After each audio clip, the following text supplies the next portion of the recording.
And welcome to another one of my boss guides. Today's episode will be a bit of a double feature because the footage I gathered for these bosses, I managed to kill them pretty quickly using the strategy that I use, so I didn't want you to waste your time watching a 3-minute video or whatnot when I could just put them together into one nice video. So today we're going to be looking at Father Gascoine, of course, as you can see him on the screen, and later on Vicar Amelia.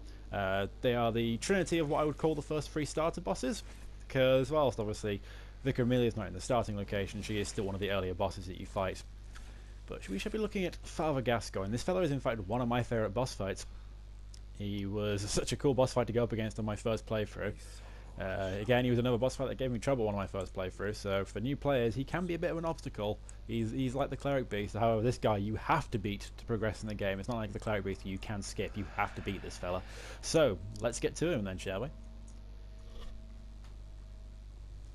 Well, apart from looking like John Marston, Father Gascoine is a hunter boss fight.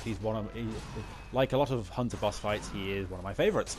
Because hunters I find a lot more fun to fight than big beasties. The big beasties are fun, but the hunters they're something else, they're trickier. They've got a similar moveset to you, so be aware of that. Because Father Gascoine, he fights with a hunter's axe and what looks like a pistol, but is in fact a blunderbuss. He is fast on his feet, so watch out. He has a lot of powerful swings. Some of them can knock you off your feet, as you'll see not too far into this video. He is susceptible to fire damage, as far as I'm aware, in his normal form. I've not actually tested it out, but he is susceptible to fire damage in his third phase. So there's a second phase before that. But again, he is susceptible to visceral attacks, like a lot of. The good thing about hunter bosses like Gascoine is they are susceptible to visceral attacks. If you can learn the right spot in their moveset to hit, they'll be very easily stunned. Unlike a lot of the bigger boss fights who don't generally tend to have weak spots, you've got to hit to get a visceral. And you can get quite a lot of damage on him with viscerals. So his first phase, he swings around with his normal hunter's axe like you would do, and he uses his blunderbuss. Second phase, he extends the hunter's axe, and he has a lot of spinning attacks, a lot of rolling and dashing attacks, which do quite a lot of heavy damage to you. Quite a lot of crushing damage gets done in his second phase, so you might need to watch out for that. But again, especially watch out for his charge spin attack, where he does that, because just as soon as he's finished charging his spin, he's susceptible to a visceral. So as you've seen, he's transformed, and if you're wondering what I just did then, I used the item, the music box, which you received from another character earlier on in the game, you use it and it stuns him momentarily. Don't use the music box too often during the fight, because it can make him transform earlier, and it does only work about 3 times before he just completely ignores it. He is susceptible to Molotov cocktails. In fact, you can get double damage on a Molotov by chucking a Molotov at him as he transforms. It does extra damage. And of course, in his second phase, like the cleric beast, he's not only weak to fire, but he's also weak to what they call serrated weapons. Don't dodge backwards when fighting Father Gascoine, because he has a diving forward attack that just punishes people who dodge backwards. Dodge to the side, try getting side swipes. He's a bit harder to visceral attack. As you saw, I tried multiple times, but he's still viscerable whilst he's in his beast form, so if you're just careful, remember to sidestep rather than backstep, you should be fine. Right, second boss on our little featurette here is not Lady Maria. It's a completely different boss. This is the character I'm cosplaying as. No, this is Vicar Amelia. Again, she's another big beastie boss, and she is extremely susceptible to fire. First time I ever went up against this lady, barely had any trouble with her, because just burnt her to death so quickly. It was ridiculous. However, she might seem a bit easier on the first playthrough, but once you get to New Game Plus, she gets a bit tougher, because obviously New Game Plus, the bosses hit harder and whatnot, so you know. So yes, we'll go over her movesets, and I'll give you a good idea and a good ways of beating her, and what moves to watch out for as well. Also, what items you might need. And there is a specific item that you find earlier on in the game that makes this boss fight a lot easier and makes it go on for a lot less time. And it isn't fire paper.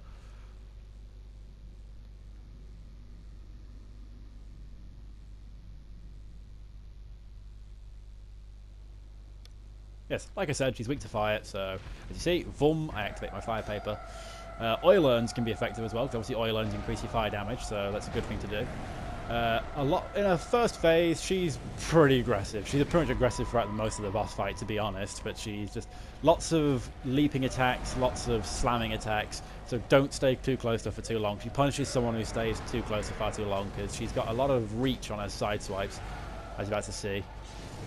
But with Vicar Amelia, like with the cleric beast, attack her arms. if you attack her arms, it can stun her momentarily, and if you do it enough, you actually get an opportunity to visceral attack her in the face. So just remember that. In terms of lots of her moves, she's quite fond of diving forwards and slamming on the ground, as well as raking her claws along the ground to do it's essentially like a raking claws uppercut. It's really nasty if it hits you, if you're not got a very high vitality or armor stat. And of course, watch out for her counter attacks and do a lot of rolling. Whilst her attacks can be relatively easy to dodge, if you're not careful where you roll yourself to, she will hit hard. As well, attacks like that, she choreographs a lot of her attacks quite easily, and they can be quite easily dodged, but when they hit, they do hit hard. So just don't be greedy with your swipes. This is a boss fight where it's recommended you're careful. As you see, I got greedy there. I should have just gone for one swipe instead.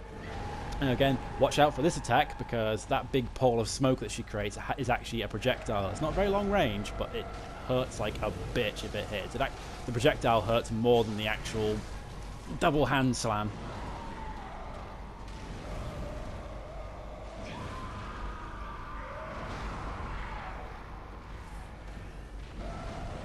A good way of telling, like with the Cleric Beast, when their arms are still damaged is that when they slam them around, you'll notice that blood sprays out of them. It's a very handy way of knowing that their limbs are in one piece, because she can restore her limbs just like the Cleric Beast can. In fact, a lot of bosses can actually do limb restoral. So just remember that, because when they restore their limbs, it gives you an opportunity to get extra stunning capabilities in. Now, in my footage, she doesn't get a chance to do it, but the reason why you want to use the item I'm about to use in a little while, the Numbing Mist, is because it prevents enemies from healing themselves, and that includes any bosses with healing abilities.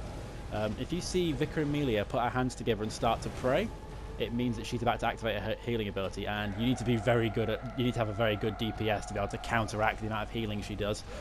So if your DPS isn't amazing, or if it's your first playthrough and she's doing it, just use the Numbing Mist, and it gives you about a minute or two of her being able to heal herself.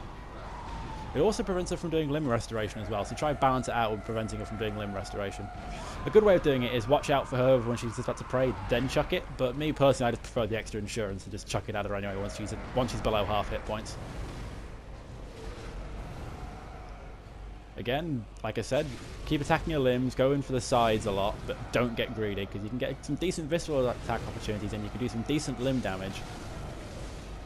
But of course, just watch out, because you see here, I get greedy, she hits me, and then I get trapped in the corner a little bit, which nearly finishes me off, but luckily I managed to dodge out the way of it. But I use the opportunity to jump in and swipe. Remember, her dive ability is so long as you dive left or right, you'll avoid it and you'll be fine. So I hope you find those tips useful, and I'll see you in the next video.